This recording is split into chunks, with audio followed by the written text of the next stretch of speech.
بسم اللہ الرحمن الرحیم۔ السلام علیکم۔ کلاس 8 ڈرائنگ سبجیکٹ ہیں۔ لیسن نمبر 5 باب 2۔ آج ہم نے سٹارٹ لینا ہے تضاد سے۔ تضاد کسی تصویر یا فن پارے میں متضاد رنگوں کا استعمال کنٹراسٹ یعنی تضاد پیدا کرتا ہے۔ متضاد رنگ وہ ہوتے ہیں جو ایک دوسرے کے الٹ ہوتے ہیں، مثلاً سرخ اور سبز، نیلا اور نارنجی وغیرہ۔ ہلکے اور گہرے رنگوں کا استعمال بھی کنٹراسٹ پیدا کرتا ہے۔ تضاد فن پارے کو دلچسپ بناتا ہے اور اکثر آنکھ ایک خاص جگہ پر مرکوز ہوتی ہیں، جیسے مرکزی نقطہ یعنی فوکل پوائنٹ۔ شکل نمبر 2.17 میں انگور، کیلے اور سرخ رنگ کے سیب اور چیری میں رنگوں کے تضاد نے تصویر کو کتنا دلچسپ بنایا ہے۔ پینٹر نے اس تصویر میں کنٹراسٹ پیدا کرنے کے لیے متضاد رنگوں کے ہلکے اور گہرے شیڈ کو بڑی مہارت کے ساتھ استعمال کیا ہے۔ اگر اس تصویر میں سیب اور چیری کی جگہ سبز رنگ کے پھل ہوتے تو پھر یہ کیسے لگتی؟ تو ڈیئر اسٹوڈنٹس، تضاد کے بارے میں ہم نے پڑھا، یعنی کسی بھی تصویر میں یا کسی بھی فن پارے میں یعنی جو اپوزٹ رنگوں کا استعمال ہوتا ہے، یعنی جو کنٹراسٹ رنگ استعمال ہوتے ہیں، یعنی جس طرح آپ کے بک میں بھی ہیں سرخ اور سبز، نیل اور نارنجی وغیرہ، ٹھیک ہے؟ تو یہ ان رنگوں کے استعمال جو ہیں تو یہ کنٹراسٹ یعنی تضاد پیدا کرتے ہیں۔ اسی طرح جو ہلکے اور گہرے رنگوں کا استعمال ہوتا ہے وہ بھی کنٹراسٹ پیدا کرتے ہیں، یعنی تضاد فن پارے کو زبردست، دلچسپ، خوبصورت بناتا ہے۔ اگر کوئی آنکھ ایک خاص جگہ پر مرکوز ہوتی ہے، یعنی جس طرح مرکزی نقطہ پر، تو اسی طرح یہ شکل جس طرح آپ دیکھ رہے ہیں، یعنی جس میں انگور، کیلے اور سرخ رنگ کے سیب، چیری وغیرہ، ٹھیک ہے؟ تو یہ رنگوں کے تضاد نے تصویر کو بہت ہی دلچسپ بنایا ہے۔ یعنی آپ آگے بھی تضاد کے یہ کلرز دیکھیں، یعنی یہ جس طرح پہ گرین ایپلز ہیں اور اس میں ایک ریڈ جو ہیں، یہ پکچر آپ دیکھ رہے ہیں گرین اور ریڈ کا کنٹراسٹ، یعنی یہاں پہ آپ رنگوں کا کنٹراسٹ، مختلف رنگوں کا کنٹراسٹ آپ دیکھ رہے ہیں۔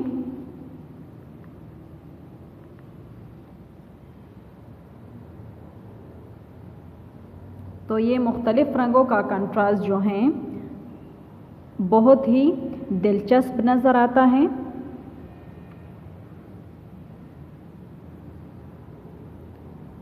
اس کے بعد حرکت، موومنٹ۔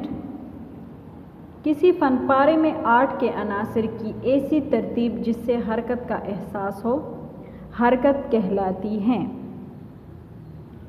ایسے فن پاروں میں آرٹسٹ دیکھنے والے کی آنکھ کو اس طرح کنٹرول کرتا ہے کہ اس کو فن پارے میں دکھائی گئی تصویر میں حرکت کا احساس ہوتا ہے۔ دی گئی اشکال کو دیکھیں، کیا آپ کو ان میں حرکت کا احساس ہوتا ہے؟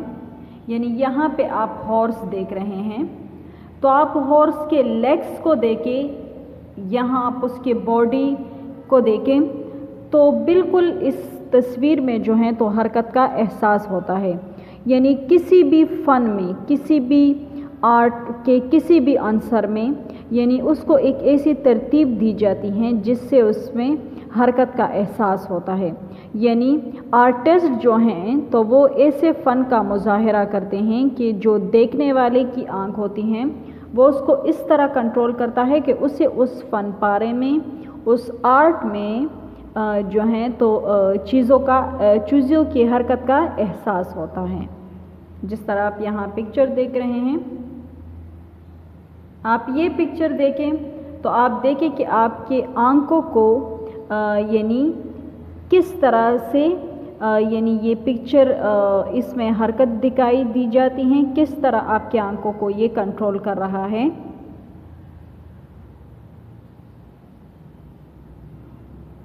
آپ اس پکچر میں دیکھیں، یعنی یہاں پہ ہمیں یہ गोलाई पे जो हैं तो हरकत करते हुए नज़र आते हैं।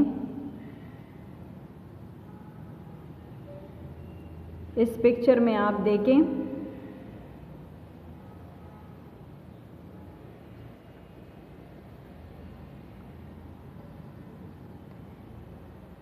इस किस्म के फ़नपारों में तनासुब का उसूल इस्तेमाल होता है, यानी नज़दीक और दूर जाती हुई चीज़ का साइज़ छोटा और रंग हल्का होता जाता है, जिससे हरकत का एहसास होता है। यानी इसमें नज़दीक और दूर की चीज़ें का साइज़ यानी छोटा और बड़ा, या रंग हल्का और गहरा, उसका जो है उसका तासुर भी हमें मिलता है, यानी जिससे हमें तासुर का एहसास होता है। आपने भी अपनी ड्राइंग की कॉपी में यानी एक सरगर्मी करनी है 2.4 की तरह, यानी ज्योमेट्रिकल अशकाल की मदद से अपनी पसंद की ड्राइंग बनाएं। ऐसी ड्राइंग बनाएं कि जिससे हरकत का एहसास हो। फिर है खला या स्पेस, यानी किसी भी चीज़ के इर्द गिर्द खला होता है। हकीकी पेंटिंग और ड्राइंग के 3 हिस्से होते हैं। कौन से 3 हिस्से? पस मंज़र, यानी किसी चीज़ या तस्वीर के पिछले मंज़र को देखना। दरमियानी मंज़र, किसी तस्वीर के इर्द गिर्द और दरमियानी खाली जगह को कहते हैं। पेश मंज़र, तस्वीर के सामने वाले मंज़र को कहते हैं। यानी पस मंज़र यानी किसी भी चीज़ या तस्वीर के पिछले मंज़र को जो हम देखते हैं, यानी एक उसमें आगे की तरफ का मंज़र होता है, एक पीछे। यानी तस्वीर के जो इर्द गिर्द और दरमियानी खाली जगहों को कहते हैं दरमियानी मंज़र। और पेश मंज़र कहते हैं यानी तस्वीर का जो सामने वाला मंज़र होता है उसे कहते हैं। फिर है इब्तिदाई रंग, ऐसे रंग जिनको हम नहीं बना सकते, मसलन सुर्ख, नीला और ज़र्द रंग इब्तिदाई रंग हैं। बाकी तमाम रंग इन इब्तिदाई रंगों के मिलाप से बनाए जाते हैं, यानी सालसी रंग, ये सानवी रंग, इब्तिदाई रंग। यानी आपने ये 6 और 7 में भी पढ़ा होगा प्राइमरी कलर्स के। प्राइमरी कलर्स ऐसे कलर हैं जिनको हम बाकी कलर से नहीं बना सकते, हालांकि जो इब्तिदाई रंग होते हैं उससे हम बाकी जो सेकेंडरी कलर हैं वो बना सकते हैं। रंगों का मिलाप, शक्ल नंबर 2.26 में एक त्रिकोण के तीनों कोनों पर इब्तिदाई रंग दिए गए हैं। ये 2.26 हैं, ये त्रिकोण आपको दिया गया है। आप इसमें देखें, जैसा कि आप जानते हैं कि नीला रंग और जर्द रंग मिलाने से सब्ज़ रंग पैदा होता है, लेकिन त्रिकोण के हर तरफ 3 मुख्तलिफ रंग दिए गए हैं जो 2 बुनियादी रंगों के मिलाप से बने हैं। इन रंगों को आपस में मिलाने से आपके पास 50 मज़ीद नए रंग बनेंगे। शक्ल नंबर 2.26 में सिर्फ नीले, जर्द और सुर्ख रंग के मिलाप से बनने वाले रंग दिखाए गए हैं। यानी ये रंग जो बने हैं ये सिर्फ नीले, जर्द और सुर्ख रंग से बने हैं, यानी प्राइमरी कलर से ये कलर्स बने हैं।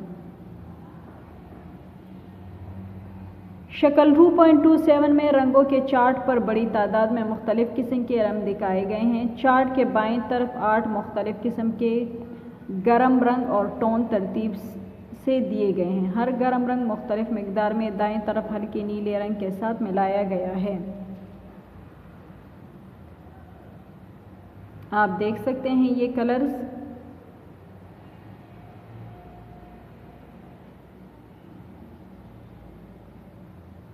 यानी जहाँ पे आपको ये गरम कलर यानी गरम रंग या टोन के बारे में कहा गया है, तो यानी गरम रंग यानी जिससे ऐसे डार्क कलर जिसे गर्मी में देखकर इंसान को गर्मी लगती हैं। यानी हल्के रंग होते हैं, सर्द रंग होते हैं, गरम रंग होते हैं।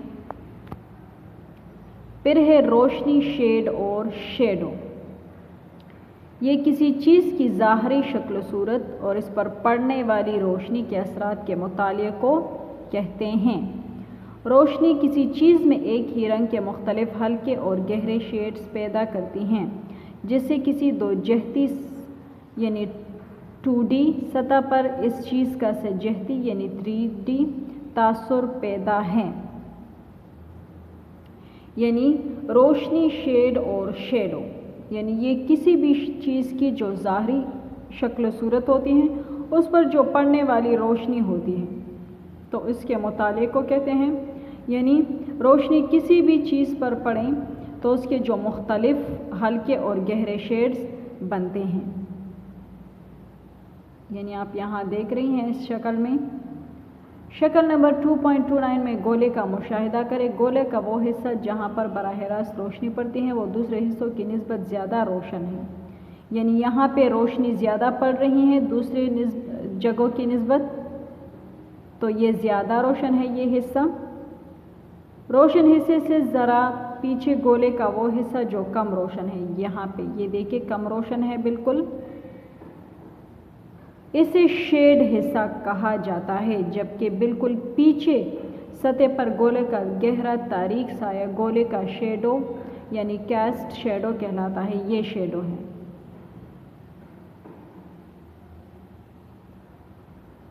यहाँ पर रोशनी पड़ रही है,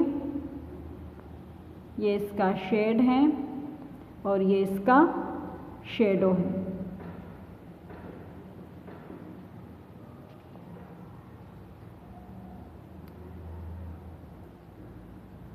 इसके बाद है रोशनी शेड और शेडो का इतलाक। किसी भी पेचीदा चीज़ की पेंटिंग को सादा और आसान बनाने के लिए रोशनी शेड और शेडो का इस्तेमाल किया जाता है।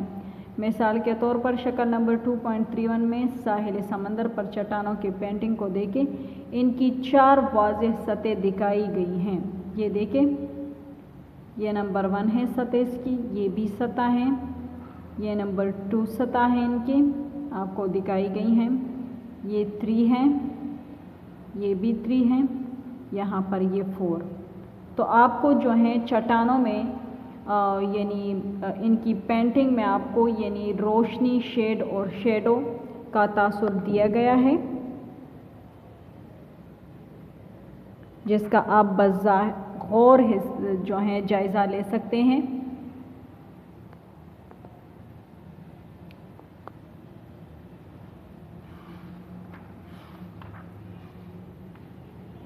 डियर स्टूडेंट्स, आज हमने तज़ाद से स्टार्ट लिया था।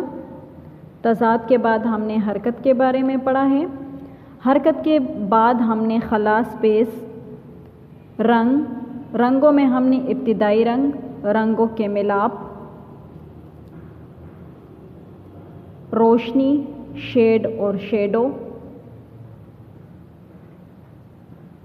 और रोशनी शेड और शेडो का इतलाक हमने पढ़ा। उम्मीद है आपको समझ आई गई होगी।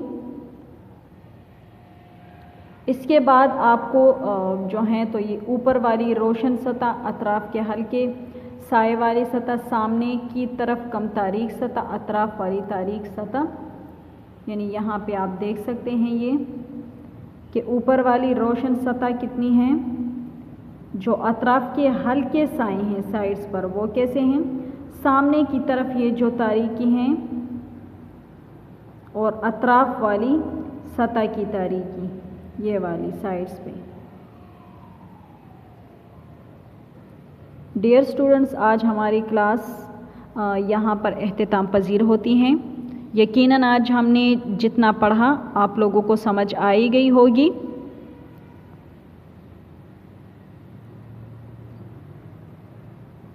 आप दोबारा जो हैं जितना हमने लेसन पढ़ा है आप उनको रिवाइज़ करें और मैं आपको जो सरगर्मी दी गई हैं वो भी आप अपनी ड्राइंग की कॉपी में करके अपने टीचर से चेक करवाएं। उम्मीद है आपको समझ आई गई होगी। हमारी क्लास यहाँ पर ख़त्म होती हैं। अल्लाह हाफ़िज़।